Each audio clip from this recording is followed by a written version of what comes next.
A continuación nos van a hablar Iván López Hernández, que es ingeniero técnico agrícola, técnico en calidad y medio ambiente, técnico superior en prevención de riesgos laborales, formación en huella de carbono y huella hídrica, y Bruno Pablo Barreto Martín, licenciado en geografía por la Universidad de La Laguna, máster profesional en planteamiento territorial y urbano de la Fundación Universitat Politécnica de Cataluña.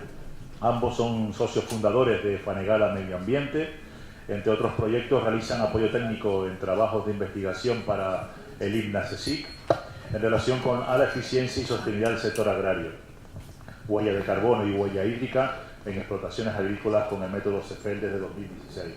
Y nos van a hablar su charla sobre la huella de carbono y del agua en el sector agrario. Adelante. Bueno, en primer lugar, agradecer en este caso al Cabildo de La Palma la invitación, principalmente porque venimos a contar algo que, por lo que estamos viendo, y lo agradecemos profundamente, no venimos a contar nada nuevo. Ya nosotros sabemos los trabajos que se vienen desarrollando durante mucho tiempo aquí en las labores de acompañamiento, asesoramiento en el sector, principalmente en el sector platanero, y principalmente lo que queríamos remarcar un poco, que es lo que venimos nosotros a explicarles hoy, es el trabajo que estamos desarrollando, el trabajo de apoyo en investigación, como bien comentaba el consejero, que lo hacemos conjuntamente con el programa, por una parte, y con el INNA-CSIC, que es el Instituto de Productos Naturales y Agrobiología, que está ubicado en la Universidad de La Laguna, que es en este caso el que en su momento contacta a nosotros porque tiene una demanda y una necesidad. Tiene una demanda y una necesidad de apoyar la investigación que están realizando a través de una metodología con un ingeniero técnico agrícola que lleva mucho tiempo trabajando aquí conjuntamente con Enrique Huertas y con otros compañeros de la Agencia de Extensión Agraria en relación precisamente a la mejora de la productividad desde un punto de vista sostenible, en este caso, ¿no? de las producciones. Aquí remarcamos un poco, en este caso, el ámbito de colaboración, la transversalidad que hay en este trabajo, donde instituciones públicas e instituciones privadas pues colaboran para dar un fundamento o dar un marco, y en este caso dar un marco no solamente teórico y práctico, para hacer un asesoramiento y un acompañamiento durante mucho tiempo, en este caso con el sector platanero. Nuestro marco de trabajo es, nosotros somos una empresa privada, eso es lo primero que tenemos que comentar. Somos una empresa, en este caso, que colabora abiertamente en estos campos con el INNA, como comentaba, con el Consejo Superior de Investigaciones Científicas, en el marco de un CEDETI, de un proyecto de financiación de la innovación, en este caso, de industrial y de apoyo a la investigación, al desarrollo y a la innovación, con la empresa de Agrosegel, que es precisamente quien en su momento contacta a nosotros a través de la persona que la pilota, de Alfonso Acosta, que es el ingeniero que viene a cada 2x3 aquí, en este caso con los agentes de extensión agraria, a ayudar en el proceso a los agricultores. Nuestro trabajo, lo primero que nos planteamos, porque estamos aquí, ¿no? En este caso, que es lo que queremos explicarles, estamos aquí pues básicamente por cuestiones de medición en este caso, y justificación de las emisiones de gases de efecto invernadero en el sector, en este caso, ecológico. Por una parte, ya no tenemos que venir a contar nada nuevo, como les comentaba, porque ya hay muchas personas, incluso ya nos consta, incluso de la empresa Europlátano, que hace poco presentó precisamente su registro en el MAPAMA, en relación a la que es la cuantificación de las emisiones que generan, para empezar a aplicar un protocolo de minimización de los gases de efecto invernadero en la producción. Sabemos, trabajando conjuntamente con ellos, que el principal problema, y no hay que verlo como algo malo, porque entiendo que muchos de los que estamos aquí, muchos seréis de La Palma y otros vienen de otras islas, habéis viajado en un avión. Todos contaminamos, hay que perderle miedo a ese concepto de que contaminemos. La cuestión es, ¿hacemos o no hacemos algo para minimizar ese efecto? Y para eso nosotros pensamos que el sector agrícola es un sector clave. Se tiene que posicionar y es una herramienta, como comentaba anteriormente, que puede generar un valor añadido. Un valor añadido principalmente por el posicionamiento en relación a esto precisamente, y sobre todo en el apoyo y la transversalidad entre el sector público y privado y el apoyo a la investigación principalmente. Y por otra parte, también en relación a la gestión eficiente del agua. También es necesario optimizar los modelos para cada vez progresivamente hacer un uso más racional del agua, porque como todos sabemos, Canarias precisamente es un espacio donde tenemos un problema de acceso al recurso, y cada vez esto se va a acrecentar más. Por eso digo que hay que perder un poco el miedo de que contaminamos, que el sector diga, es que si mis datos se publican y saben que contamino, pues eso puede ser una mala información. No, todo lo contrario. Si no haces nada y no comunicas lo que haces, evidentemente eso sí es perjudicial. La cuestión es tomar conciencia. Hay mercados que ya conocen estas metodologías, el mercado exterior demanda estos productos y principalmente lo que quieren es esa certeza de garantía que tienes un compromiso medioambiental y social. Por eso el sector, en este caso, contribuye, llamémoslo negativamente y positivamente. Ahora bien, ¿dónde está el peso de la balanza? ¿Dónde lo queremos ubicar? Si queremos ubicarnos en el lado, en este caso, de hacerlo correctamente, sabemos que tenemos una herramienta más, en este caso, para poder trabajar. Por eso decimos que se ofrece un gran potencial de mitigación por parte de la agricultura, siempre y cuando se trabaje consensuadamente, en este caso, apoyando al agricultor primeramente y luego los procesos de transversalidad entre diferentes agentes. Los puntos principales por los cuales nosotros nos incorporamos al proceso de investigación fue porque el INMA necesitaba gente que le apoyase otra pata, en este caso de la investigación, en relación a la reducción de la intensidad de las emisiones por unidad de producción, por aquellas explotaciones agrícolas que a nivel de hectárea consumían ciertos insumos, y con una aplicación de una metodología pues se ve todo lo contrario, en este caso que se ha reducido precisamente esos consumos, esos insumos y consecuentemente las emisiones de gases de efecto invernadero. Y por otra parte, la importancia, mediante la investigación a través de la metodología del método CEFEL, de la fijación de carbono en el suelo, de lo que se llamaría, en este caso, el carbono fijado precisamente en el sustrato, y la aportación de la biomasa, que es un dato que generalmente es muy referencial para aportarlo a los estudios de investigación precisamente.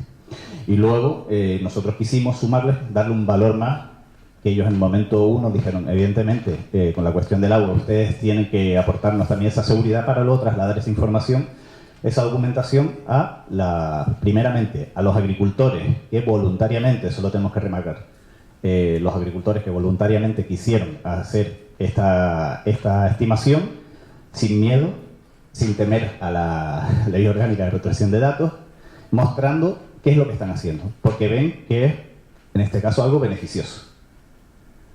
Tenemos dentro de precisamente la gestión sostenible del agua como algo típico que el regadío es lo que nos mantiene, en este caso, nuestros agrosistemas. Y por otra parte también es complementario para manifestar beneficios hacia la seguridad alimentaria, por una parte. Luego tenemos ligado que el potencial productivo en Canarias pues va ligado a esta superficie regada, lo cual, como comentábamos, hace uso de un importante volumen de agua. Con la metodología, nosotros venimos a hacer un pequeño esbozo de la elaboración de la investigación, que se publicará posteriormente, abierta, evidentemente, al público, y abierta siempre a la participación, donde se detallarán para las parcelas de estudio cuáles han sido esos consumos relativos al agua con la aplicación de la metodología.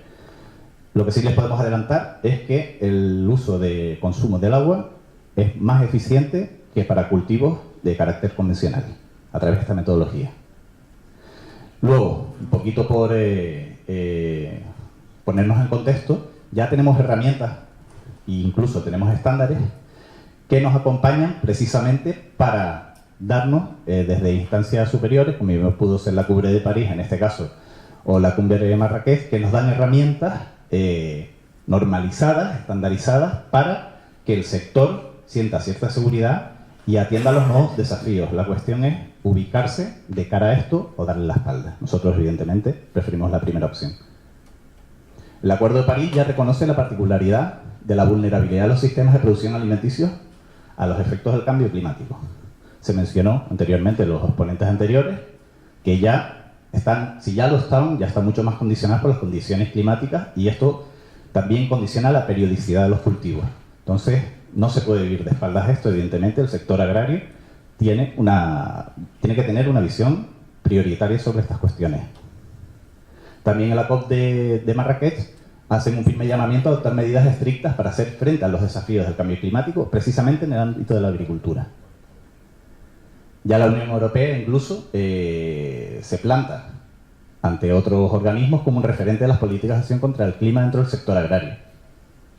La PAC incluye instrumentos y medidas para la mitigación y la adaptación a partir de la condicionalidad de reforzar el cambio climático. Y dentro ya del PDR, en el pilar 2, prioriza promover la eficiencia de los recursos y fomentar el paso a una economía baja en carbono, en este caso en el ámbito de la agricultura, y capaz de adaptarse al cambio climático. Dentro del PDR ya tenemos una amplia, que a veces pasan inadvertidas estas medidas, pero tenemos una amplia batería de herramientas que ayudan en este caso a cumplimentar dentro del desarrollo de los agrosistemas este tipo de trabajo. Y luego nosotros, ya lo verán, lo están viendo, la nueva agenda, en este caso los 17 Objetivos de Desarrollo Sostenible, también debe ser, en este caso, un marco de trabajo donde la agricultura deba posicionarse, porque incide directamente sobre la acción por el clima. Eso ya lo sabemos. El sector de la agricultura, bajo estudios de la ONU, la FAO ya determina que el sector de la agricultura es un sector generador de emisiones, por lo cual tiene que ponerse a trabajar en este aspecto. También podemos generar beneficios sobre el agua limpia y el saneamiento, evidentemente. Sobre la salud y el bienestar, juega un papel preponderante también la agricultura. La vida de los ecosistemas terrestres, porque no tenemos que olvidar el papel multifuncional de la agricultura. Si olvidásemos o abandonásemos en este caso la actividad agraria, como decimos en Tenerife, si no hubiese viñedo, lo que le ocuparía todo este espacio serían las zarzas. Por lo cual, la actividad agrícola es muy importante para el mantenimiento de los ecosistemas. La energía también, en este caso reemplazando incluso los insumos que vienen del exterior y aplicando insumos que sean de proximidad. La producción y consumo responsable. Anteriormente lo comentaban perfectamente. Nosotros, aparte de plátanos, trabajamos también con papaya ecológica, haciendo estudios con papaya ecológica bajo invernadero, y principalmente su mercado, al 90%, en este caso concreto, depende del mercado exterior. Comercializa absolutamente, podríamos decir que casi todo, a Suiza. Por otra parte, también el sector agrícola es un trabajo que debe, en este caso, dignificar el trabajo decente y el crecimiento económico. Y, como no, apoyar investigación e innovación y todo lo que sea correspondiente a la mejora del sector y la diversificación, principalmente. Por eso pensamos que la transversalidad y las alianzas para lograr estos objetivos son fundamentales. Por eso les remarcamos inicialmente nosotros el trabajo transversal, sea con las universidades, sea con el sector público y privado, lo vemos totalmente necesario. Por tanto, ya sabemos que el sector agrícola puede tener dos vertientes de cómo nos ubiquemos. Podemos ser captadores de carbono, aportar ese carbono al suelo, que ha sido realmente durante muchas décadas el gran olvidado, y ahora sabemos que tenemos que enriquecerlo por las prácticas. Hay que hacer una mejora de las prácticas agrícolas, ¿no? Que muchos de ustedes ya lo están haciendo. Y luego, o bien, seguimos igual y seguimos generando emisiones de gases de efecto invernadero y luego ya vemos venir, en este caso, cómo la agricultura se puede ir adaptando. Principalmente lo que nosotros hicimos en el trabajo de investigación es, en este caso, enfocarnos sobre las reducciones de las emisiones, acciones de mitigación, en este caso de emisiones, tratando principalmente la reducción del uso de abonos nitrogenados, la gestión propia del residuo, que esto ya es una labor que ya desarrolla Ildefonso Acosta con los técnicos, y sobre todo tenemos que remarcar la importancia del acompañamiento al agricultor para poder desarrollar modelos que sean de carácter más sostenible. La gestión del agua, también información que ellos trabajan con los agricultores, y nosotros lo que hacemos es sistematizar mediante metodologías que les contará a continuación mi compañero Iván. La gestión del estiércol con los purinos, cómo quitar ese problema ambiental y convertirlo en un recurso, porque realmente no deja de ser energía que podemos aprovechar en nuestras fincas, bien tratada en este caso. Y luego el aumento de la captación de carbono, gestionando, haciendo buenas prácticas de gestión del suelo principalmente, y con el trabajo con cubiertas vegetales naturales. Perdón. Y esto no lo podríamos hacer nosotros, por eso digo, vuelvo a remarcar que no es nada nuevo. Ya hay un programa de agricultura sostenible aquí en La Palma, que tal vez lo podría decir y mi compañero lo ratifica. Muchas veces desde la isla de aquí al lado lo vemos con bastante envidia, lo podemos decir así, incluso con la boca ancha, porque principalmente lo que cuesta es la transversalidad institucional. Nosotros estamos intentando avanzar en este sentido, en estos modelos en Tenerife, y ven necesario aprender de otros contextos. Y nosotros siempre remarcamos qué es lo que se está haciendo aquí, porque inicialmente lo interesante es que ya esa transversalidad lo tienen ustedes en el ADN. Paso con mi compañero Iván. Gracias. Bueno, remarco lo que decía mi compañero Bruno del programa de agricultura sostenible, del cual estamos aprendiendo mucho para tratar de llevarlo a Tenerife o al menos hacer algo parecido. Si se fijan un poquito en este apartado de aquí y hacen memoria, se han asistido a todas las sesiones desde el primer día, se ha hablado de todo esto en muchas cuestiones. De hecho, muchas de las ponencias hablan explícitamente de la reducción de la huella de carbono, del CO2, etcétera, ¿no? O sea que al final esto, lo que nosotros estamos haciendo, o lo que planteamos nosotros desde nuestro trabajo, afecta a todo, desde la producción hasta la comercialización, a todos los ámbitos del sector. Bueno, muy brevemente, para tampoco volverlos muy locos, esto es un poco la metodología del cálculo de la huella de carbono. La definición de huella de carbono sería los gases, la totalidad de gases de efecto invernadero que se emiten directa o indirectamente por un producto, servicio, organización, evento, y que se expresa pues en esto en toneladas de CO2 equivalente, y que nos dan un indicador de cómo contribuye un proceso, cualquier actividad al cambio climático. Perdón. Remarco lo que dice mi compañero también, de que todos emitimos, cualquier actividad que hagamos, emite gases de efecto invernadero. Entonces, no hay que asustarse con eso. Luego recupero esta idea para comentarles por qué lo digo. Estas son un poco las fases del proceso de cálculo. Partimos de un mapa de proceso de qué hacemos en una actividad concreta, cuáles son los límites de ese estudio que vamos a hacer, recopilación de datos, que quizás es un poco la parte más complicada, ¿es cierto?, la que más tiempo nos ocupa, y los cálculos aplicando las metodologías que se usan para estas cuestiones. Los alcances del cálculo es una forma de organizar un poco el estudio que vamos a hacer.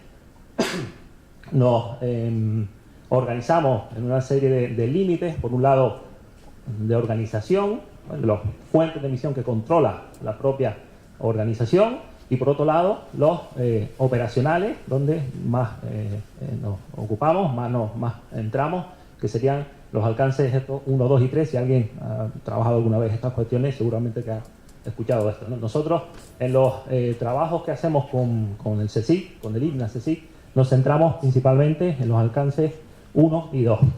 Es un poco para operativizar y según los datos que tenemos a nuestra disposición y el tiempo y los presupuestos, también hay que decirlo, para poder manejar algo más o menos asequible, ¿vale? Podríamos irnos al alcance 3, entonces tendríamos que irnos ya a cuestiones de comercialización, etcétera, que influyen, comentaba antes gerente de Europlátano, como el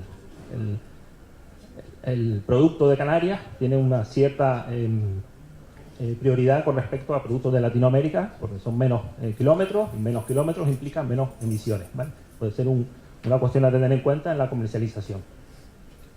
Los estándares que empleamos para el cálculo, bueno, hay diferentes estándares aceptados a nivel internacional. Nosotros nos estamos ocupando de estos que aparecen por aquí. Y además, creo que alguien comentaba antes algo de esto,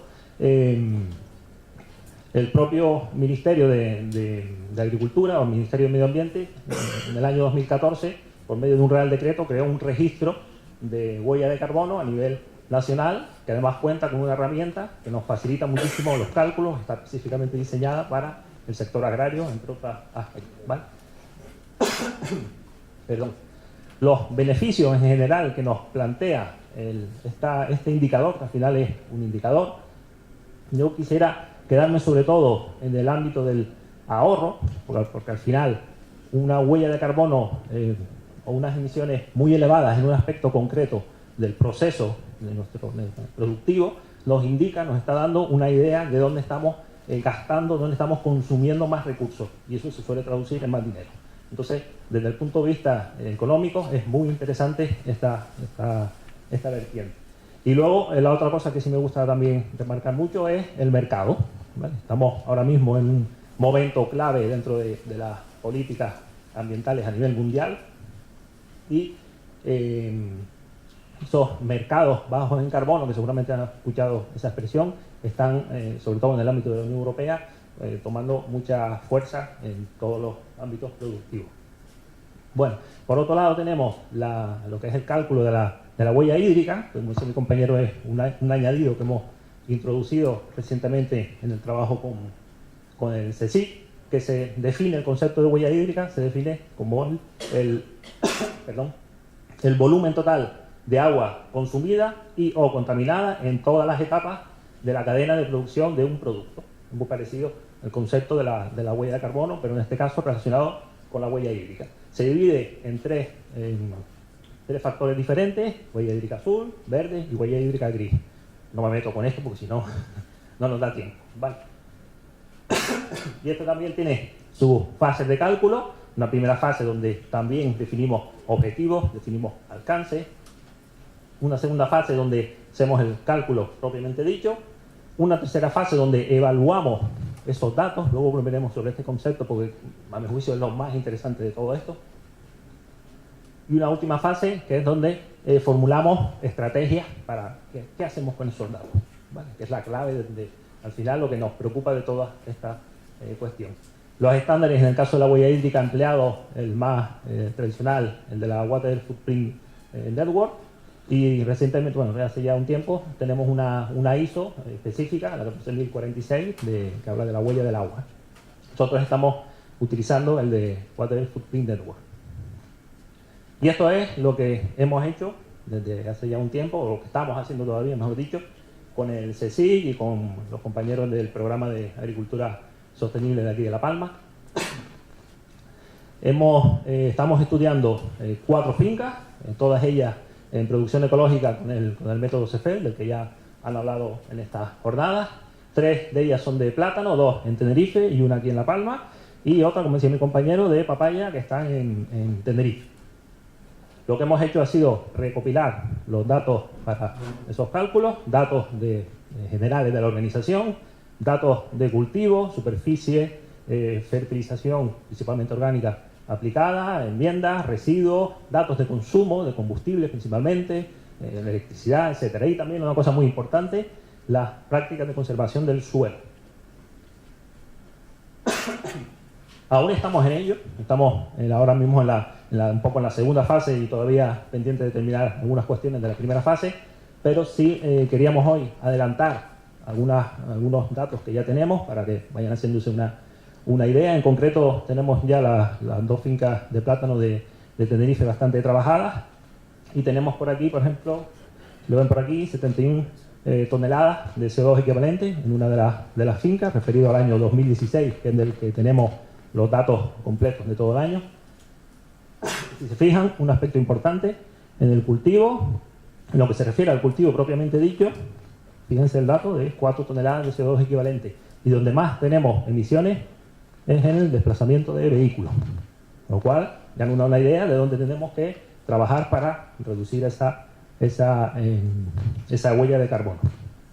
La segunda de las fincas, que también ya tenemos casi completa, nos da un valor bastante menor. Estamos hablando de 25 toneladas de CO2 equivalente. Esta nos ha sorprendido bastante porque es una huella de carbono bastante baja. También tenemos el principal aporte en el caso de los transportes de los vehículos, y si se fijan, el dato del cultivo es prácticamente similar, ¿vale? Están muy próximos. Y al final, lo que les comentaba antes, la evaluación de la sostenibilidad de esos resultados, que es lo que un poco nos preocupa, porque ¿qué hacemos con eso? Pues nos suelen preguntar, bueno, ¿mi huella de carbono es buena, es mala? ¿Estoy bien? ¿Estoy mal? Está bien, es la tuya, punto. ¿Qué hacemos ahora con eso? Pues empezamos a ver cómo lo reducimos. Nos da un punto de partida. Estoy aquí, bueno, pues quiero bajar lo que estime, ¿de acuerdo? Perdón. Y además, además de lo anterior, tenemos que tener en cuenta otra serie de factores muy importantes, que son las emisiones de gases de efecto invernadero que nos ahorramos por el empleo de esta metodología del CEFEL. Hemos visto que la cantidad de residuos, o mal llamados residuos, que realmente son subproductos que consumimos en estos con este método, en estos cultivos, nos proporcionan un ahorro considerable de emisiones por el tratamiento de esos residuos. Creo que Enrique Huertas habló de eso el jueves, ¿no? Además de eso, la no utilización de fertilizantes químicos, el uso de recursos locales, que fue precisamente el título de la ponencia de Enrique, la utilización de recursos locales nos reduce también la huella. O incluso la minimización, la utilización de plaguicidas. Son muchos aspectos, hay otros más, pero estos quizás son los más significativos, que nos ayudan a reducir esa huella de carbono. Y al final lo que hacemos es un balance global. Emisiones que generamos, emisiones que evitamos, ¿vale? Los estudios previos que habíamos hecho hace ya unos años, en 2014, 2015, nos daban un balance de, creo recordar, de menos un 60% menos, una cosa así, ¿vale? Que es un dato significativo. Bueno, en el caso de la huella hídrica, la metodología es muy similar. En este caso, lo que vamos a utilizar principalmente son los datos de cultivo, datos climatológicos. Al final utilizamos incluso el CropWatt para obtener los datos que manejamos, y al final comparamos también con datos de consumo, agua de riego, que utilizamos para el riego, agua para los consumos, etc. Y hacemos también la misma estrategia de un balance. Comparamos huella hídrica teórica con el consumo hídrico total. Y aquí también estamos, en esta fase es donde estamos trabajando ahora mismo, pero estamos obteniendo resultados bastante interesantes. Y se deben principalmente, es muy importante decirlo, a un correcto asesoramiento en la gestión sostenible del recurso hídrico, ¿vale? Aquí tienen mucho que ver los técnicos que están haciendo el acompañamiento con los agricultores, ¿vale? Además, el agua lleva aparejado no solo un consumo de recursos hídricos, sino también emisiones de gases de efecto invernadero por el consumo de ese agua, ¿vale? Aquí tenemos un problema con esto, pero bueno, eso lo dejamos aparte. Esa huella de carbono derivada de ese consumo del recurso hídrico también se tiene en cuenta y también se suma al valor de la huella de carbono total, ¿vale? Y creo que por aquí estaba todo. De momento estamos trabajando en ello. No hemos podido presentar datos definitivos, pero esperamos que en breve ya podamos enseñarles un poquito más de lo que estamos haciendo.